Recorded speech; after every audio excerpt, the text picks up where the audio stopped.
जब आप शारीरिक सौंदर्यता बढ़ानी होती है तो आप जिम में जाते हैं। लेकिन जब आपको पर्सनैलिटी तो इम्प्रूव करनी हो, साथ साथ ही मानसिक पर्सनैलिटी इम्प्रूव करनी हो, तो आप कहाँ जाएंगे? उसके लिए आपको जाना होगा विज्ञान के जिम में। देश का पहला विज्ञान जिम कहें या यूँ कहें कि देश का पहला विज्ञान चैनल है विज्ञान आओ करके सीखे। प्रगति विज्ञान संस्था का ये चैनल अपने आप में एक विज्ञान जिम है, जहाँ पर आपकी और आपके बच्चों की मानसिक पर्सनैलिटी इम्प्रूव होती है।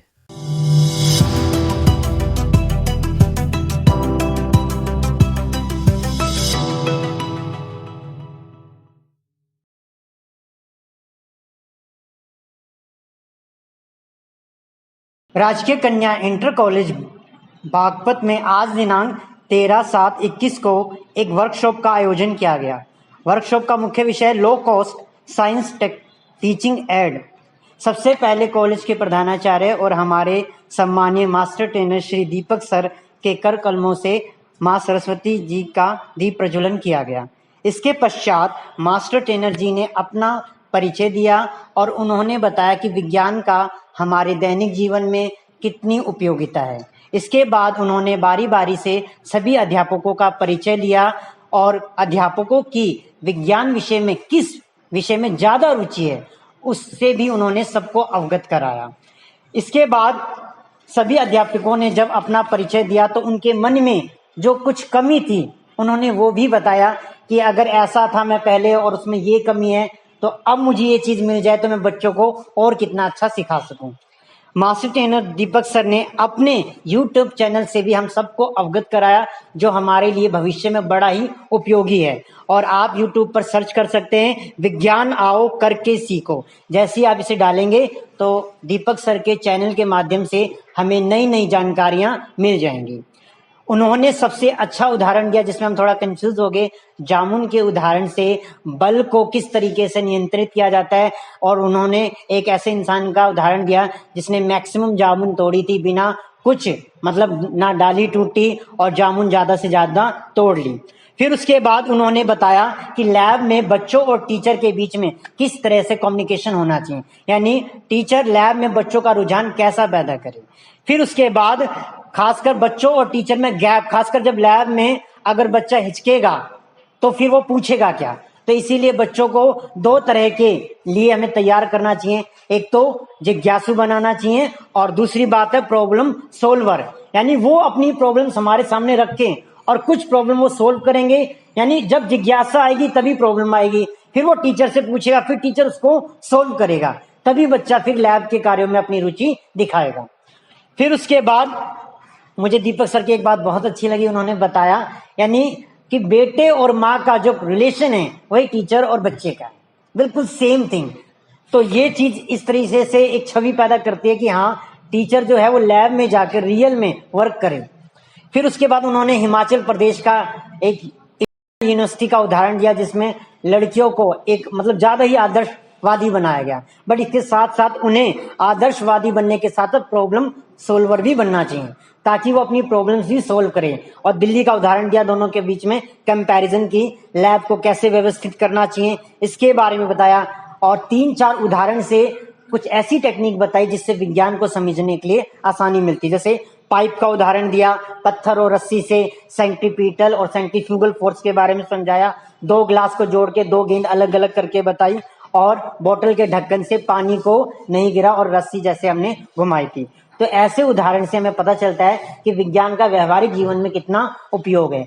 और फिर हर अध्यापक से उसका फीडबैक लिया गया, अध्यापक ने अपना पॉजिटिव रिस्पॉन्स बताया, कुछ नेगेटिव भी होगा, और फिर फिर लंच वंच जो भी कार्यक्रम हुआ वो अपने हिसाब से। थैंक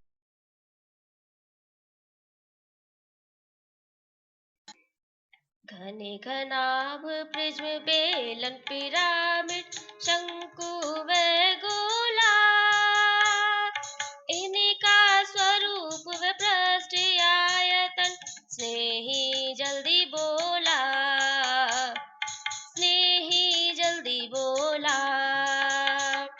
आयतीय आधार पर खड़ी आयतीय दीवारें, 6 आयतों ईट घनाभ पुकारे, कमेरा ईट घनाभ पुकारे। वर्गाकार आधार पर खड़ी, वर्गाकार दीवारें, 6 वर्गों से घिरी आकृति को घने नाम पुकारे। बहुभुज हो आधार दीवार, खड़ी आयताकार, ब्रिज में हो जाए तैयार। आगे आगे कम खर्च में जो कम लागत में इसमें जा रहा हूँ, इस सब चीज़ों के बारे में पॉजिटिविटी है, ये सब चीज़ें बताई जाएंगी और हमारे जीवन में विज्ञान कि हम अपने जीवन में विज्ञान को कैसे करें। पढ़ाना देगा ना वो कैसे करें, मेन होगा अपने व्यवहार में विज्ञान कैसे लाए। विज्ञान का आप सभी जानते हैं, इसका मतलब कि विज्ञान का सब्जेक्ट थोड़ी है, विज्ञान का व्यवहार है हमारा कि हम जितनी शास्त्र से जितनी किसी भी चीज़ को ध्यान में रखते हुए, किसी भी चीज़ को एक ट्रांसपेरेंसी बनाते हुए किसी चीज़ को कितना अच्छे से करते हैं, वही साइंस होती है। काम करने के तरीके में सबके विज्ञान चलता है, कोई ज़्यादा स्मार्टनेस से काम करता है, कोई नहीं ज़्यादा करता है, तो वो सब विज्ञान होता है। तो ये सब चीज़ें जो भी हैं हमारे पढ़ाई में भी, हमारे व्यवहार में भी जो भी होगी, खास करके हमें आपको सिखाया जाएगा, सब बताया जाएगा, आपसे भी जानकारी ली जाएगी। तो नई न्यूज़ आपके पास में सबकी होगी, आपके क्लासेस में सबकी होगी, सब होशियार होने पर टाइम स्कूल में सब बढ़िया देश है उसे समझने की जरूरत है। इसमें साफ शब्दों में लिखा हुआ है low cost science teaching add. अब उदाहरण के तौर पे आज बारिश हुई, मेरा मानना ये है सरकार ने जो काम किया वो किया कि एक डेवलप करेगी, ये संस्था डेवलप करेगी किट को 6वीं से 10वीं तक की, और ये एक्टिविटी आपको जो खुद करेंगे, खाली मैं ही नहीं करूँगा, हम सब लोग करेंगे और बीच में टेबल भी लगाएंगे ताकि हम एक्टिविटी को प्रॉपर्ली ढंग से कर पाए, ठीक। और उसके अकॉर्डिंग जो जीवन में घट रहा है उसको हम समझ सकें। उदाहरण जैसे मैंने बताया आज बारिश हो, तो जब स्कूल में बारिश होती है तो बच्चों को बारिश का पानी नापना नहीं सिखाया जाता है, और फिर उसका एक चार्ट बनाए वाले कि आज कितने मिलीमीटर बारिश हुई, कल कितनी हुई थी, डेट वाइज, और फिर उसे पता करें कि इस पूरी बरसात में कितने mm बारिश टोटल पड़ी। इस प्रकार से हम इसको कर सकते हैं और वो ज़्यादा इफेक्टिव होगा, ठीक है। इस बात से तो उद्देश्य यही है कि इस तरह के प्रैक्टिकल और व्यवहारिक प्रयोग को हम खुद करना सीखेंगे। बहुत सारी चीज़ें हैं, जेम्स वाट का जो भाग का इंजन था वो शुरुआत हुआ तो उसे बॉल से की मदद से क्या हम घुमा सकते हैं, क्या हम अपनी जिंदगी में प्रैक्टिकली समझा सकते हैं इसको समझाने के पीछे मकसद सीधा सीधा से ये है कि हम एक जीवन के साथ विज्ञान को जोड़ के देखें। एक तो सबसे बड़ी गलतफहमी ये है कि हम विज्ञान का मतलब क्या समझते हैं। विज्ञान का मतलब हम मोटे तौर पर सामान्य तौर पर क्या समझते हैं, ये एक इम्पोर्टेंट बात हमारी समझ में क्या आता है कि विज्ञान का मतलब ज़्यादातर जैसे हम विज्ञान शब्द हमारे दिमाग में आता है तो physics, chemistry, mathematics, biology, botany यही सब आता है ना, इसके अलावा वो कुछ नहीं आता। जबकि जब हम विज्ञान की परिभाषा बच्चों को पढ़ाते हैं, विज्ञान के टीचर तो वहाँ बताते हैं किसी भी विषय के सुव्यवस्थित एवं क्रमबद्ध ज्ञान को विज्ञान। तो ये एक इम्पोर्टेंट चीज़ है, ठीक है। तो इस तरह से एक फोटो ले लेता है कि यहीं से लेना अच्छा टीचर सारे प्रॉपर्ली मैं इसलिए आगे आ गया ताकि फोटो अरे गैप ना आए मेरे और टीचर्स को, थोड़ा सा इधर हटा। तो ये सारी चीज़ों के पीछे विज्ञान को हम किसी भी विषय का हो, चाहे वो संस्कृत का हो चाहे इतिहास का हो, विज्ञान का मतलब 10वीं क्लास तक का विज्ञान की बात का मतलब ये। फिर उसके बाद स्पेशलाइजेशन आप लोग चले जाओगे आगे, बायोलॉजी, बॉटनी, जिसमें भी जाना चाहो, मैथमेटिक्स में जाना चाहो तो आप उस फील्ड में जाओ। तो यहाँ पर हम लोगों ने आपके लिए पीटीपी बनाएंगे जो लास्ट वाले दिन डिस्प्ले करेंगे, एक एक्टिविटी दिलाएंगे, लेकिन रोज जो एक्सपेरिमेंट होगी वो सब मिलकर करेंगे। मैं अकेले जो मैडम आप कह रहे थे क्या करते थे कि जी नहीं बोर्ड करना, मैं इन्वॉल्वमेंट की बात ये बता दूँ आपको कि यहाँ आप वन वे मेथड है ही नहीं। वन वे मेथड इतनी देर है जितनी देर हम और आप बात कर रहे हैं बस, उसके बाद तो सारा टू वे मेथड है, हम सब मिलकर करेंगे। खाली बैठने का काम है नहीं इसमें। टेबल लगेगी और उसके बीच में ही फिर वो सारे एक्सपेरिमेंट होंगे पहले सेशन के बाद। दो फोटो ऐसे लो, इधर एक इधर का बैग के साथ में इधर का, और चेयर पर खड़े होकर ले लो बैग।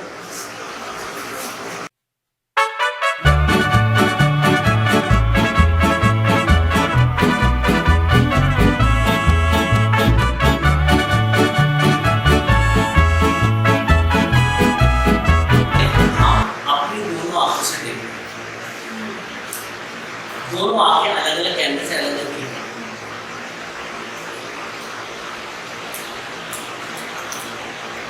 फिर हम हिसाब से देख रहे हैं तो इसमें धूल दिखाई देता है, जिस पिक्चर को देख रहे हैं वो ऑब्जेक्ट दिखता है। इस आंख से हमें हटी दी हमारी जो आंखें हैं जो पिक्चर देख रहे हो 2D देख रहे हो, 2 डायमेंशन। हम 3D नहीं देख रहे। तो हमारा जो 2D देखने का नजरिया, आंखें दोनों पिक्चर्स को माइंड को ये जाके माइंड में एक जगह रिपीट कर सकते, यानी कि ओवरलैप, तब जाके एक पिक्चर लगती है। 2 अलग अलग फ्रेम से क्लिक करता है, आंखें क्लिक करा, दोनों ने माइंड को एक साथ भेज दी। दोनों आंखें खोलनी जरूरी है। हाँ, अभी जैसे आप मुझे देख रहे हो, अच्छा एक काम करो, आप अपनी आंख को ऐसे करो, अभी समझ में आएगा। ऐसे करो, एक आंख से ध्यान दो, उंगली को एक जगह रखो, सब रखो। एक आंख बंद करो, आपकी उंगली कहाँ दिख रही है? आप राइट वाली आंख बंद करो और लेफ्ट खोलो।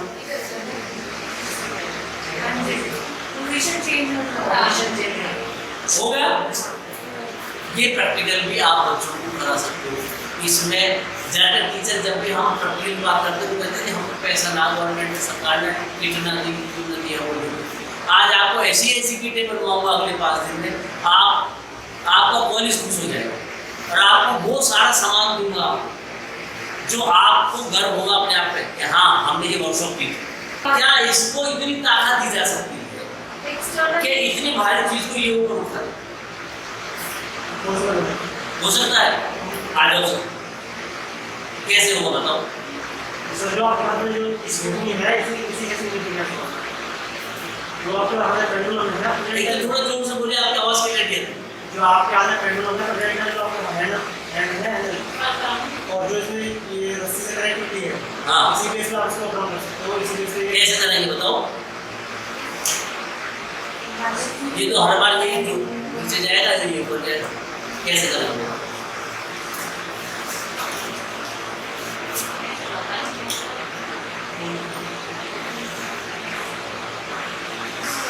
ये डंडे मारना सिखा रहे हैं। मेरा तो वहाँ पे भी जा रहा है, जल्दी आओ, सही रास्ते पे जा रहे हैं। बिल्कुल सही है।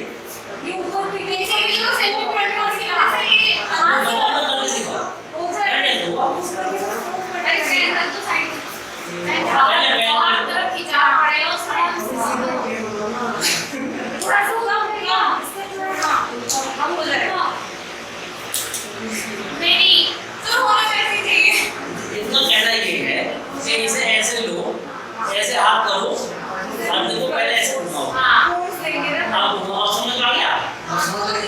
पेन रखो, मेरे पेन की चिंता पहले से पकड़ दो, फिर हटा देना। हाथ बंद करके, हाथ बंद।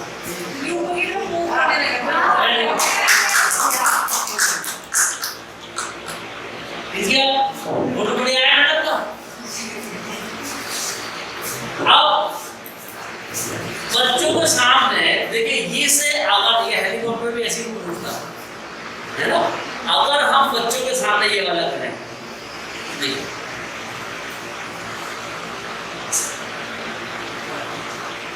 बच्चा ड्रिल कर रहा है तो सारे बच्चे घर में यूज करते फिरेंगे। ऐसे कई सारे एक्सपेरिमेंट हैं आपके लिए। इसकी जगह और क्या बांध सकते हैं रस्सी में? हैं? ये तो सिंपल है। कोई भी ऑब्जेक्ट लाइट हो अच्छा, 5वें दिन आप जब बनाएंगे उसकी डिस्प्ले होगा, प्रदर्शनी लगेगी। सर छोटे का क्या?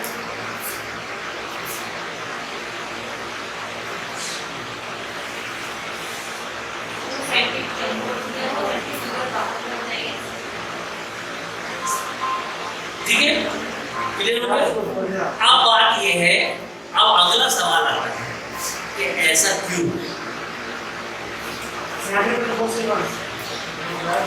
तब आप बच्चों को 2-3 चीजें बताएं कि जब हम किसी भी चीज को घुमाया जाता है तो इसमें 2 प्रकार के फोर्स लगते हैं। पहले 2 प्रकार के और भी लगते हैं, तीसरा भी लगता है, टॉप भी लगता है, टॉप भी लगता है। लेकिन मुख्य रूप से 2 फोर्स लगते हैं। पहले एक फोर्स ये लग रहा है कि जो इसे घुमा रहा है, ज्यादा दूर जा नहीं दे रहा। एक सेंटर में जहां से मैं उंगली से घुमा रहा हूं तो ये अपनी ओर को खींच रहा है, इसीलिए गोल गोल घूम रहा है। और एक वो है जो इसके बाहर की तरफ लग रहा है, जब ये घूम रहा है तो बाहर को फेंकेगा, ताकि सेंट्रीपिटल फोर्स और सेंट्रीफ्यूगल फोर्स जो केंद्र की तरफ करता है, अभी केंद्र बल अंग्रेजी में बोलते हैं उसको सेंट्रीपिटल फोर्स, और जो बाहर की तरफ लगता है सेंट्रीफ्यूगल फोर्स, आप केंद्र बल। ये बाहर की तरफ, ये 2 ग्लास है, इनके बीच में चिपका के इनमें 2 होल। हम लोग राष्ट्रीय एकता की बात करते हैं, लेकिन साइंस में कुछ ऐसे सिद्धांत हैं। आजकल देखा हुआ डिवाइड एंड रूल आपने पढ़ा होगा, जब काम अंग्रेजों ने जो कंसेप्ट किया था, तो उस कंसेप्ट को आजकल भी लोग यूज करते हैं हमारे आपके जीवन के बीच में। तो ये डिवाइड एंड रूल कैसे आगे बढ़ सकता, कैसे काम कर सकता? क्या ये दोनों गोल जिनमें इतना अथाह प्रेम है, क्या इनके प्रेम को तोड़ा जा सकता है, दोस्ती को तोड़ा जा सकता है? उसी सिद्धांत पर हम लोग काम करते हैं, तोड़ा जा सकता है। दोनों को कैसे इसे अलग अलग कर सकते हैं? ये एक बॉल इधर चली जाए, ये बॉल इधर चली जाए, बिल्कुल सही बात, करेक्ट। आदमी तो काम करो, है ना? कैसे करेंगे? कुछ करने की जरूरत नहीं है, इसे सेंटर में लेंगे। हालांकि सही बनाओ, ये मैकेनिकल फॉल्ट है इसमें, ठीक है, लेकिन कोशिश करता हूँ ये काम कर जाए। ये जो है इसको ट्विस्ट लो और इसको की तरह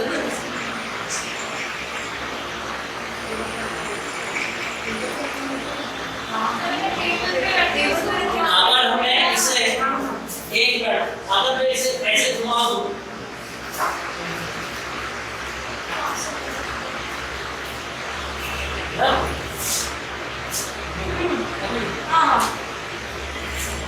हो गया सर।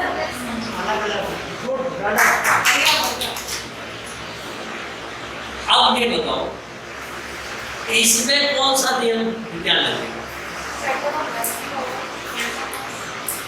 अरे जो अभी बताया,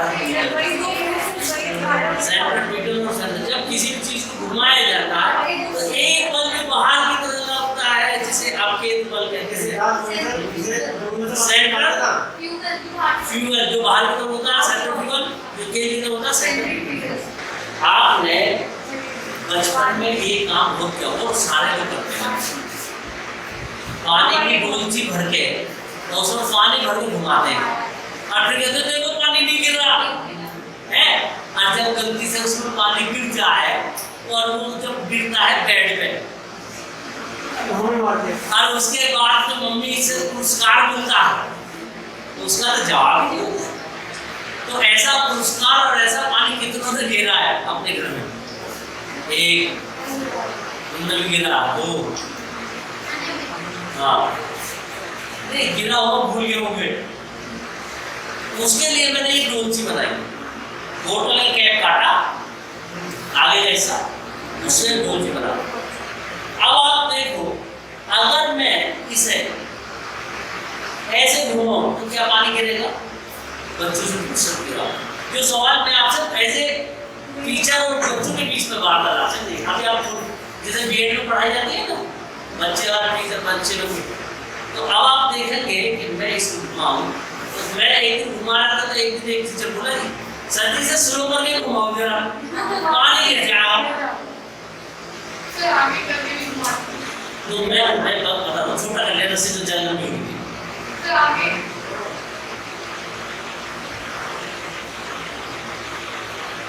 तो स्लो करके स्लो कर दिया आपने? नहीं मैं स्लो में भी स्लो करके देखना है। मैंने अपना हाथ स्लो कर दिया, इसकी गति स्लो नहीं करेगी। इसकी गति तो स्लो करते के साथ क्या हुआ, रहट बन जाएगी, वो रहट होती है ना, ये गिर गया पानी, है ना? अब इसको मैं ऐसे भी कर सकता हूँ, और ये कर सकता है हम लोग कैसे? अब पानी क्यों नहीं गिर रहा? क्वेश्चन ये है, पानी गिर क्यों नहीं?